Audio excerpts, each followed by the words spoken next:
Merci de faire du bruit, s'il vous plaît, pour Monsieur Christian Astolfi et Gillian Deroche, s'il vous plaît. Avec nous. Merci. Installez-vous, messieurs. Je vous lis, voilà. Je vous explique le contexte et je vous lis l'introduction, mesdames et messieurs. Silence dans la salle, s'il vous plaît. 3, 2, 1, c'est parti. Le 22 août 1968, à Plymouth, en Angleterre, à bord de son voilier Joshua, comme vous le voyez derrière moi, Bernard Moitessier prend le départ de la première course autour du monde à la voile, en solitaire et sans escale. Histoire vraie. Les concurrents devront franchir les 3 caps. Bonne-Espérance en Afrique du Sud, Lewin en Australie et le terrible Cap Horn au sud du continent américain. Ils sont 9, mesdames et messieurs, 9 à se lancer dans cette folle aventure. Un seul ralliera l'arrivée.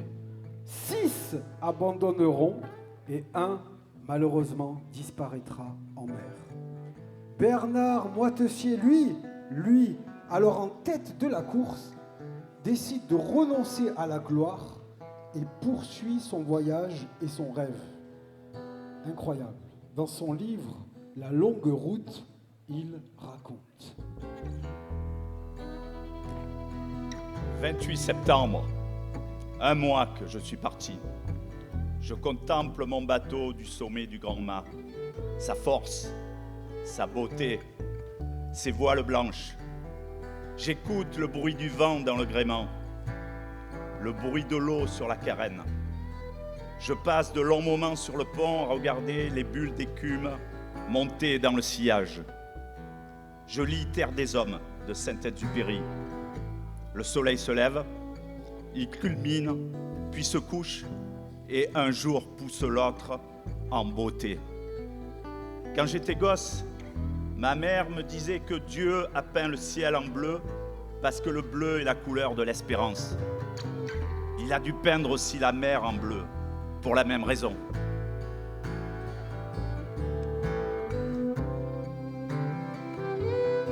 « 24 octobre, Bonne-Espérance est dans le sillage. Devant, c'est l'océan Indien. Les jours succèdent aux jours, jamais monotones. Pendant que je manœuvrais, 3 corneilles posées sur l'eau dormaient à quelques mètres de l'arrière.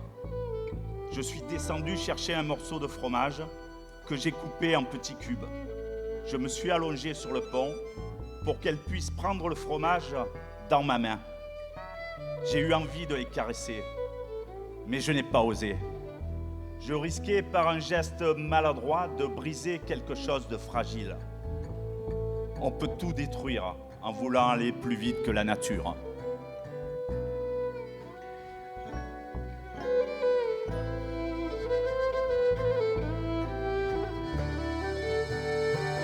« 20 décembre, le Cap Lewin est loin derrière. Une ligne de dauphins nage de front, passant de l'arrière à l'avant du bateau. La mer entière siffle de leurs cris. Ce soir, les étoiles scintillent peu. Le vent n'est plus en colère. Lorsque les vents sont forts dans la haute atmosphère, les étoiles scintillent plus que d'ordinaire. Une nuit de grand beau temps, un pêcheur m'avait dit que les étoiles annoncent le vent lorsqu'elles scintillent fort. Il souffle sur les petites flammes des étoiles, comme sur des bougies. Alors, les étoiles s'agitent. Mais le vent a beau souffler de toutes ses forces, il n'arrive pas à les éteindre. Et il se fâche et descend sur la mer pour se venger de n'avoir pu les éteindre. C'est peut-être ça la longue route. Le vrai journal est écrit dans la mer et dans le ciel.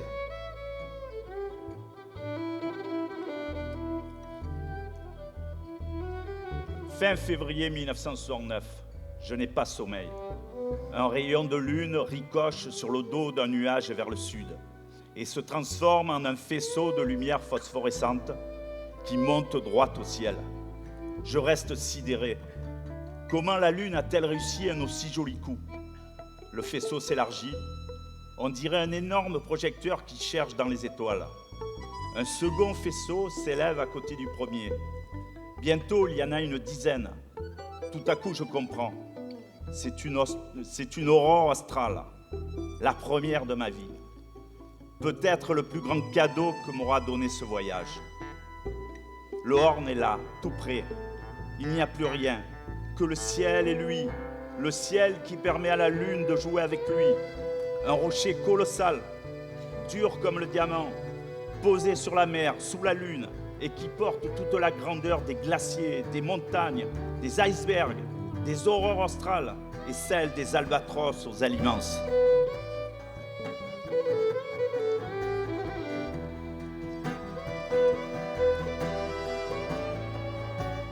« 18 mars. La nuit dernière a été pénible. Je me sentais malade à l'idée de regagner l'Europe. Je n'en peux plus des faux dieux de l'Occident. Je porte plainte contre le monde moderne. Il détruit notre terre. Il piétine l'âme des hommes. J'ai remis le cap vers les îles du Pacifique. Je ne me souviens plus qui disait « Il y a 2 choses terribles pour un homme. N'avoir pas réalisé son rêve ou l'avoir réalisé. Peut-être arriverai-je à dépasser le mien. Je suis heureux en mer. Maintenant, c'est une histoire entre Joshua et moi, entre moi et le ciel.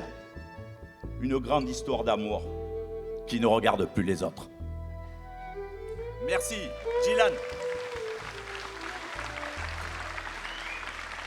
Faites du bruit, faites du bruit, faites du bruit, faites du bruit pour Monsieur Christian Astolfi, accompagné de Gillian de Roche, s'il vous plaît, tout ça devant vos yeux ébahis. Merci beaucoup, venez. Viens Gillian, viens saluer ton public. Viens saluer ton public avec cette performance réalisée. Ils sont là tous les deux, bravo messieurs, merci beaucoup. Merci infiniment, merci à tous les deux. Bravo, merci. Merci à tous et toutes.